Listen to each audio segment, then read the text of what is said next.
béni soit son saint nom, m'a accordé la grâce de voir le sens caché du destin de notre nation transcrit dans notre hymne national.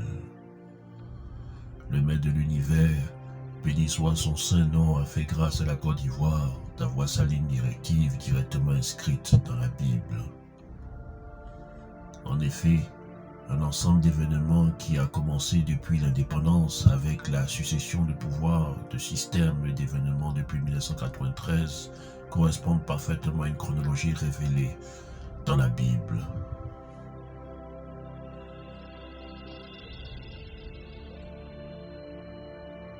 Mes yeux se sont ouverts lors du programme de réconciliation nationale organisé par le pouvoir Babou Laurent.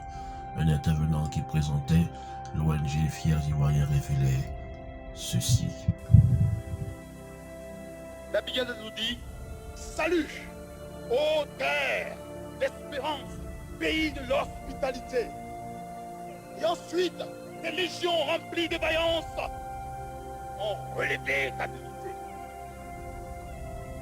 En 40 ans, 4 vers de la Bible sont accomplis.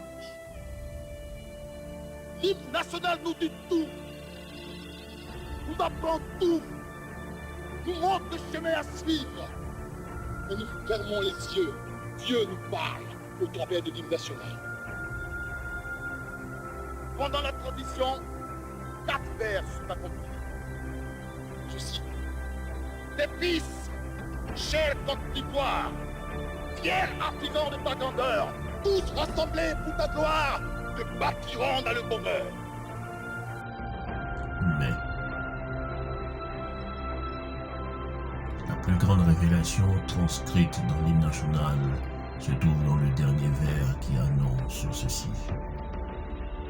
Notre devoir, c'est d'être un modèle de l'espérance promise à l'humanité.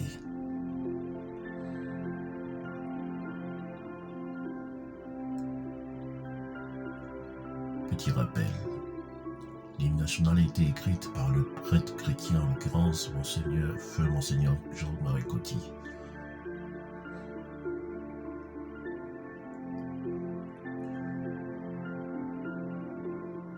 Que croyez-vous qu'il ait mis dans la rédaction de notre hymne, tout en évitant d'y dévoiler sa foi?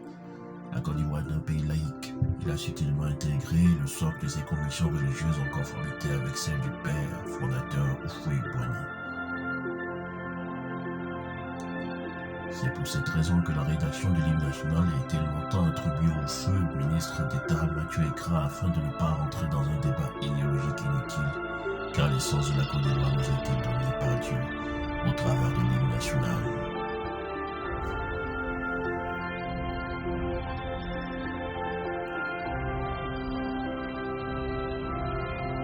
Un modèle non masculin et adjectif, ce qui doit être imité, catégorie classe définie par un ensemble de caractères. Un modèle en architecture est une maquette qui représente la construction à venir.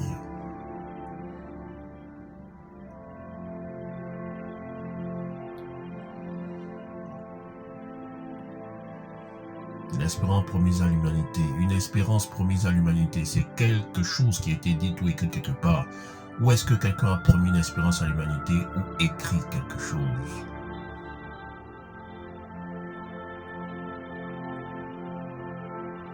Le seul livre qui nous parle du futur, de ce que l'humanité deviendra et aura à subir, et qui nous parle d'une promesse, c'est le livre de la Révélation, écrit depuis maintenant 2000 ans, c'est l'Apocalypse de l'apôtre Jean.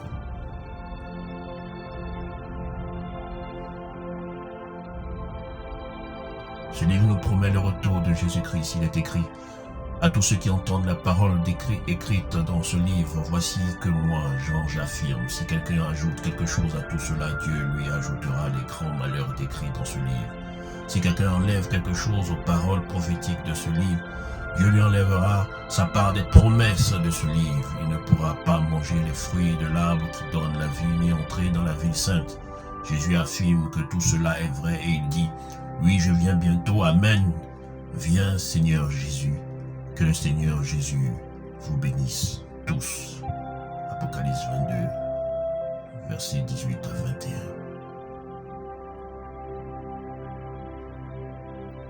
Si notre devoir, c'est d'être un modèle de cette espérance, nous allons refléter, nous, nation ivoirienne, toutes les caractéristiques de cette espérance, à savoir les 7 sceaux, les 7 trompettes et les 7 coupes et les signes qui y sont décrits.